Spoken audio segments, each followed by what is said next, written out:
Hello and welcome to the craft room. I've been really inspired lately by a couple of videos that I watched by Suzi Dennis where she started playing with wax paper, and so I started doing a little bit of playing with wax paper too based on her video, and I so far created this one piece of paper, and she said in her video that it felt like thin leather. And that really inspired me to want to give it a try to see what this actually felt like. And she's right, it actually does have kind of this thin leathery kind of feel. And I really like that, so I've decided to go ahead and make a video. In her last video that I watched, she allowed herself to make what she called a hot mess, where she just kept going without letting anything dry. So I think I'm going to go ahead and do the same and see where we end up. So thank you, Suzi, for the wonderful inspiration. Let's get started. So I have some Mod Podge here. This is matte Mod Podge, and what I've done is I've added a bunch of water to it. And so it's kind of half Mod Podge, half water, somewhere around there. And I've just taken a piece of wax paper and crumpled it up. So we're just going to begin by applying Mod Podge to the wax paper on both sides.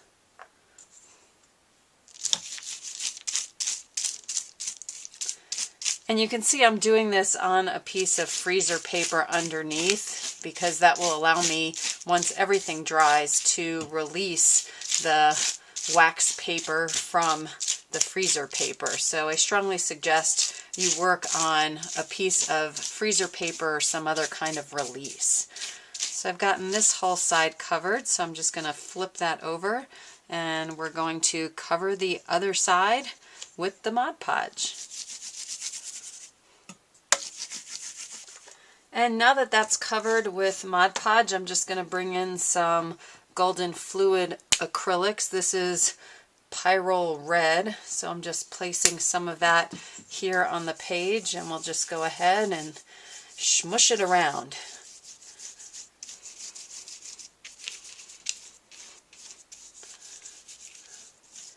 And you can see that the wax paper and the Mod Podge and the paint are creating some really cool effects here on the wax paper, so that's a lot of fun.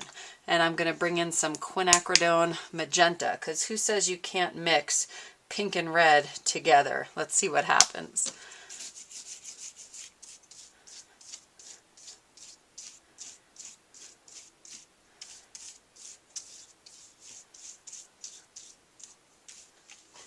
And I have some pieces of paper that I've created before, so I'm just going to tear some pieces of these different collage papers and add them down.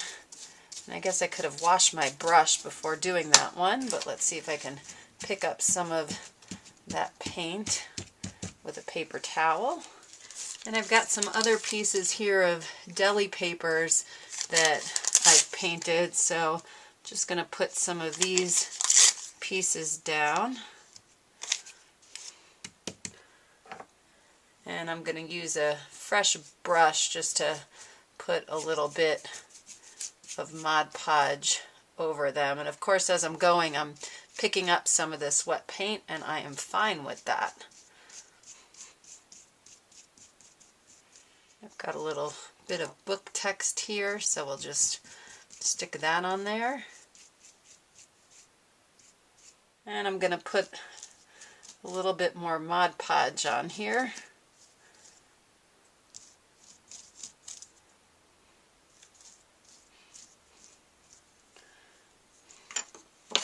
And I'm going to stick another piece of my wax paper right over that.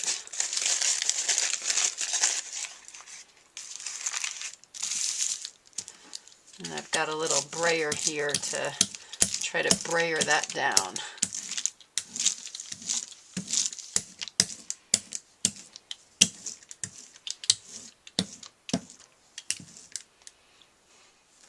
And I'm just going to add some Mod Podge onto this layer.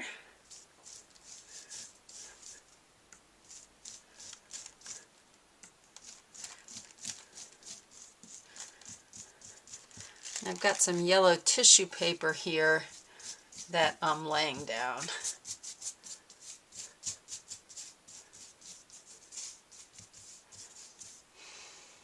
And put a little bit more of that yellow tissue paper down.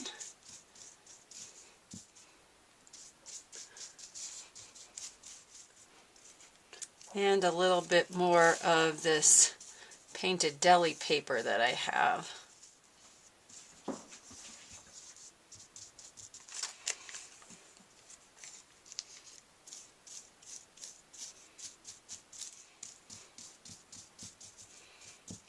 And this is a little permanent violet dark golden fluid acrylic. Let's see what happens if we add a little bit of that to our page.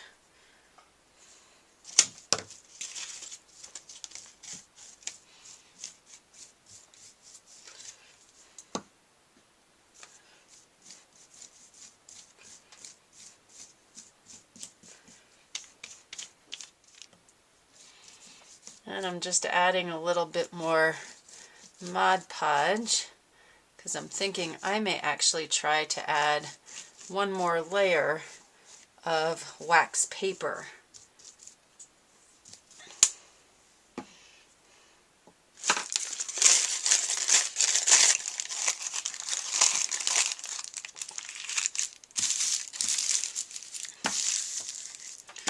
And again, just going to use the brayer to adhere that down a little bit.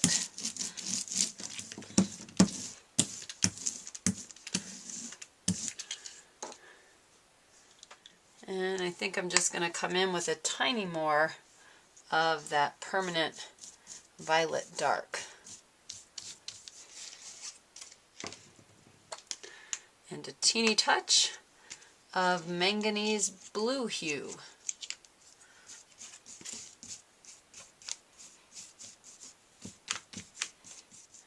And now I'm just putting some Mod Podge over that last layer. This is like a big Mod Podge wax paper sandwich. And now I'm going to go ahead and let that dry, and when it's dry, I'll be back. So it's been a couple of hours since I actually painted this, and it is now totally dry. So let's see if we can lift it up off of the freezer paper. And just want to make sure I'm getting all three pieces here. And it actually is coming up really, really easily. So let's pull that up. And that's just a tiny bit wet there, that bit. But the back isn't too interesting here. Probably because I didn't put many interesting pieces down on that first layer. But I really, really like how this side came out. So I know I can use this side for collage, and maybe once this dries, this piece will actually be really cool. It's just barely damp right now. But some really nice, interesting texture going on here. I like that I can see these little white swirls in here. And the feel of this, it feels really, really strong. So I don't know what I'm going to use it for. Maybe some collage, maybe in my art journal, and who knows what else. So we'll figure that out.